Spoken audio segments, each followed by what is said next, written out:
धर्म प्रकाश जी, वापस आपके पास आता हूँ।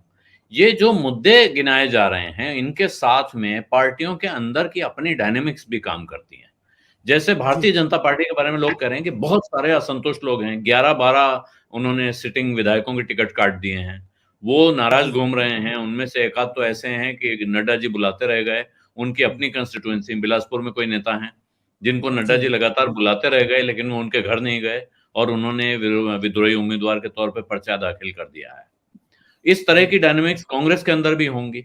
ये दोनों पार्टियों में कौन आपको ज्यादा मजबूती से जुड़ के खड़ी हुई दिख रही है, लड़ती हुई दिख रही है, बजाय इसके कि वो जी आपस में ही लड़ रहे हैं? इसमें मैं एक दो बात कहना चाहूँगा। जी। पहली बात तो ये कि जो भारतीय जनता पार्टी है, हुँ, उसने जब ये उपचुनाव के नतीजे आए थे और जिस तरह से करेक्टिव मेजर्स स्टेट में ले रहे थे वो, उसमें उन्होंने एक सबसे बड़ा काम ये किया कि उन्होंने कांग्रेस पार्टी को तोड़ने की कोशिश की, हुँ, उनके संगठन को तोड़ने की कोशिश की। और उस प्रक्रिया में उन्होंने जो कांग्रेस पार्टी है उसने कुछ समय पहले 4 हुँ, कार्यकारी यहाँ पे अध्यक्ष बनाए थे राज्य के, हुँ, और उनमें से 2 जो कार्यकारी अध्यक्ष हैं, एक जो हर्ष महाजन है और पवन काजल है, उनको भारतीय जनता पार्टी ने कांग्रेस से तोड़ के बीजेपी में शामिल कर लिया है। हुँ, और 2 एमएलए, जो पवन काजल है वो एमएलए भी हैं, और इसके अलावा सोलन के एमएलए हैं एक लखविंदर राणा, उनको भी उन्होंने शामिल कर दिया है भारतीय जनता पार्टी में। और अभी पिछले ही दिनों जो कांगड़ा जिला के और हिमाचल प्रदेश के काफी प्रसिद्ध नेता हैं विजय सिंह मनकोटिया, उनको भी जो है भारतीय जनता पार्टी ने बीजेपी में शामिल कर लिया। तो ये जो इस तरह की बात है वो मतलब बीजेपी करती आ रही है। लेकिन अब रही बागियों की बात, जो अंदर की डायनेमिक्स की आप बात कर रहे हैं, जो भारतीय जनता पार्टी है उसने प्रदेश में एक नया एक्सपेरिमेंट किया है। वो एक्सपेरिमेंट किया है कि एंटी इंक्यूबेसी को फाइट करने के लिए आप बहुत से लोगों के टिकट उनको काट देंगे। तो उस प्रक्रिया में उन्होंने 16 नए चेहरे जो है प्रदेश में उतारे हैं। उसमें जो 10 सिटिंग एमएलए हैं उनके हुँ, टिकट भी काट दिए हैं, जी, और 3 मंत्री हैं हुँ, उनके जो है, एक तो धर्मपुर में हमारे आते हैं बड़े सीनियर मिनिस्टर हैं महेंद्र सिंह ठाकुर, हुँ, उन्होंने ऑप्ट आउट कर दिया है क्योंकि बीजेपी ने उनके बेटे को टिकट दे दिया है। हुँ, लेकिन दूसरे एक वन मंत्री हैं राकेश पठानिया, नूरपुर से चुनाव लड़ते थे वो, उनका जो चुनाव क्षेत्र उन्होंने बदल दिया है, अब वो अच्छा, फतेहपुर से जो है चुनाव लड़ेंगे। और इसी तरह हुँ, से जो है शिमला के जो शिमला अर्बन सीट है, वहाँ से हुँ, सुरेश भारद्वाज जो कई बार वहाँ से चुनाव जीते हैं और अर्बन डेवलपमेंट मिनिस्टर थे, उनका चुनाव क्षेत्र भी बदल के अब सुमटी में कर दिया है, जो साथ में लगती हुई कॉन्स्टिट्यूंसी है। तो इस तरह का हुँ, उन्होंने एक्सपेरिमेंट किया है। तो ये जो नए इन्होंने एक्सपेरिमेंट किया उससे एक नेचुरली पार्टी में जो है अंदरूनी मतभेद पैदा हुए हैं। हुँ, और इसी मतलब जो बात है कि अभी भारतीय जनता पार्टी के जो नॉमिनेशन 29 को विड्रॉल थी, उसके बाद भी 21 जो उम्मीदवार हैं वो बागी अभी वो चुनाव लड़ रहे हैं। और इसी तरह से कांग्रेस में भी है, कांग्रेस में भी 11 के करीब बागी उम्मीदवार वहां से लड़ रहे हैं। लेकिन भारतीय जनता पार्टी की ज्यादा समस्या है कि जो जिस तरह से आपने कहा कि यहाँ निरंतर प्रयास मुख्यमंत्री करते रहे हैं, जेपी नड्डा जी करते रहे हैं, और सिर्फ वो एक व्यक्ति का या 2 व्यक्तियों का जो है वो नामांकन वापस करा सके। हुँ, जी। मुझे ऐसा शक हो रहा है कि गुप्ता जी का कनेक्शन ड्रॉप हो गया है। जी। दिनेश जी, आप इसमें कुछ जोड़ना चाहेंगे या मैं फिर आपसे नया सवाल पूछूँ? मैं इसमें सर यही जोड़ना चाहूंगा कि जैसे गुप्ता जी ने कहा कि बहुत सारे लोग बागी और बगावत जो है इस वक्त, बगावत डेफिनेटली आप बड़े सुलझे और एक्सपीरियंस्ड आदमी हैं। बगावत हमेशा वहां होती है जहां भीड़ होती है। कांग्रेस में हाँ, जब तोड़फोड़ हुई, जब कांग्रेस में तोड़फोड़ हुई थी तो कांग्रेस बहुत हाइप पे थी, बहुत ऊपर, एक अपना स्ट्रेंथन उनका सब कुछ था। अभी अभी जो सिनेरियो है वो बीजेपी के साथ वैसा है, हुँ, जहां भी ज्यादा लोग होंगे, जहां मजबूती दिखेगी संगठन में, वहां कुछ लोग और एस्पायरेंट्स आ जाते हैं। तो that is somewhere very natural कि अब जो जीरो नीचे है उसको ऊपर ही जाएगा, जो और ऊपर है वो नीचे आएगा, तोड़फोड़ ऊपर ही होनी है। तो इस सिलसिले में जो लोग इन्होंने गिनवाए हैं, उनके अलावा मैं यहाँ आसपास की बात करूं, इन्होंने तो बहुत ये जो एक नई टैक्टिक्स बीजेपी की यहाँ है कि वो किसी को बगावत से रोकना भी है और उसको मुश्किल में भी खड़ा डाल देना है। ये जो 3 लोग इन्होंने बताया ना, जिनके टिकट या मिनिस्टर्स जो बताए, एक का टिकट निकाल दिया, उन्होंने अपने बेटे को दे दिया, उनका बाय एंड लार्ज होल्ड अपनी कंस्टिट्यूएंसी में ओके है।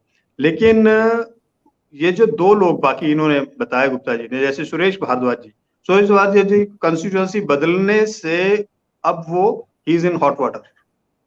अच्छा। सिमिलरली राकेश पठानिया, उनकी कंस्टिट्यूएंसी नूरपुर थी, उन्होंने वहां काम किया 5 साल, जैसा भी किया होगा, लेकिन वन फाइन डे जब इलेक्शन का टिकट उनके पास आ रहा है और 15 दिन का उनके पास टाइम है, आपने उनको दूसरी कंस्टिट्यूएंसी में धकेल दिया और वहां धकेल दिया जहां उनका कोई कनेक्ट ही नहीं है। तो ये लोग जो थे, ये लोग अगर इनको आप टिकट नहीं देते, इन लोगों के टिकट कटने की संभावना थी। अगर इनके टिकट काट दिए जाते तो ये डैमेज करते पार्टी को। अब इन्होंने इनको कंट्रोल में कर लिया, लेकिन इसका impact wider perspective state level पर ये मैसेज कन्वे हो गया कि इनको अपने लीडर्स पर ही भरोसा नहीं है। कहीं ना कहीं ये बात तो आती है ना सर सामने, तो वो चीज। अच्छा, दूसरा एक बहुत मेजर फैक्टर जो है वो पिछले इलेक्शन में 2017 में प्रेम कुमार धूमल इलेक्शन हार गए। He was a declared candidate of BJP and party जीत गई, सरकार बन गई, वो हार गए despite he had a mass base in the state. उनके मास बेस को डिनाई नहीं कर सकते, लेकिन इस बार वो चुनाव नहीं लड़ रहे हैं। और वो जब वो चुनाव नहीं लड़ रहे हैं तो चुनाव नहीं लड़ना एक बात हो सकता है, एज बार हो गया, ये हो गया, there are lot many excuses when you want to do something of your choice. So तो इस सिलसिले में बड़ी सिंपल सी बात है, उनका नहीं होना चुनाव में, शांता कुमार जी का नहीं होना चुनाव में दिखना, ये बहुत इम्पैक्ट कर रहा है बीजेपी के लिए। ये कोई अच्छा सिग्नल नहीं है। उन्होंने अपने स्टार लिस्ट में तो डाल दिया है जी, आपके स्टार कैंपेनर्स की लिस्ट में आपने सबके नाम डाल दिए, शांता जी भी हैं, धूमल जी भी हैं, बट पॉइंट ये है कि आप उनका बेस्ट यूज नहीं कर पाएंगे, क्योंकि टिकट आवंटन के वक्त जब टिकट डिस्ट्रीब्यूशन हुआ है ना, तो आपने उनके लोगों को भी तो उनको तो नहीं लिया, उनके लोग भी कई लास्ट मोमेंट तक बिलाते रहे कि अब क्या करें, हमें टिकट नहीं है। वो तो वहां वो मुश्किलें उन लोगों के लिए खड़ी कर दी। वो बेशक आपको सामने काम करते सब लोग दिखेंगे, मैं किसी एक का नाम नहीं कोट करूंगा, बहुत सारे लोग हैं इस तरह के हैं पूरी स्टेट में, राइट फ्रॉम किन्नौर, सिरमौर, चंबा, कहीं भी आप चले जाए, तो वहां एक पार्टी ने अपना स्टांस ही चेंज, अपना जो नेक्स्ट लाइन ऑफ लीडरशिप है उसको भी वो एक नया रूप, उसको उसमें यूथ, यंग पीपल उसमें ऐड करके, ताकि लंबी पारी खेलने वाले लोग उनके साथ हो। लेकिन उसमें ये नुकसान हो जाएगा कि हमारे यहाँ एक कहावत है कि 2 सांडों के टक्कर में जो है ना, छोटे पौधे जो है वो पिस जाते हैं, मर। तो वो इस जो एक्सपेरिमेंट में कहीं ऐसा ना हो कि बीजेपी को इस तरह से नुकसान उठाना पड़े। जहां तक कांग्रेस की बात है सर, मैं दूसरी तरफ ऐड करता हूं, कांग्रेस में ये इस वक्त 3, 4, 5 लोग जो है वो चीफ मिनिस्टर बनने की ख्वाहिश रख रहे हैं, लेकिन डिस्पाइट वहां बीजेपी का ये कहना है कि यहाँ नेतृत्व नहीं है भी कांग्रेस के पास। लेकिन अगर 4 लोग उनके या 5 लोग चीफ मिनिस्ट्रियली कैंडिडेट्स हैं, तो उनके पास नेतृत्व की मेरे को तो नहीं दिखता कि कोई कमी है। लेकिन आपस में किस तरह से लड़ेंगे, पहली सबसे बड़ी बात यह है, वो अपने अपने लोगों को जिताने के लिए पूरी कोशिश दम लगाएंगे। सबसे बड़ी बात कांग्रेस के लीडर्स में इस बार ये भी आ गई है कि भैया पहले जीत लो और जिता लो पार्टी को, उसके बाद फिर देखेंगे लड़ाई का लड़ने का। ये मुझे इस चीज की शंका थी कि ये कांग्रेस के लोग अभी भी नहीं आएंगे, मतलब इनके जहन में ये चीज नहीं आएगी मैं उसने 4 कैंडिडेट अपने खड़े किए हैं, उनमें से किसी 1-2 को हरा लूं, फिर देखेंगे क्या होना है, मेरे आदमी जीत कर आए।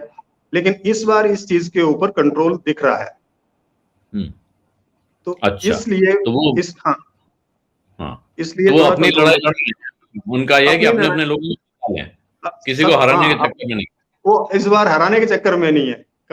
ये एक पॉजिटिव कांग्रेस के साथ ये एंगल है। सत्य हिंदी का ऐप डाउनलोड करें गूगल प्ले स्टोर पर।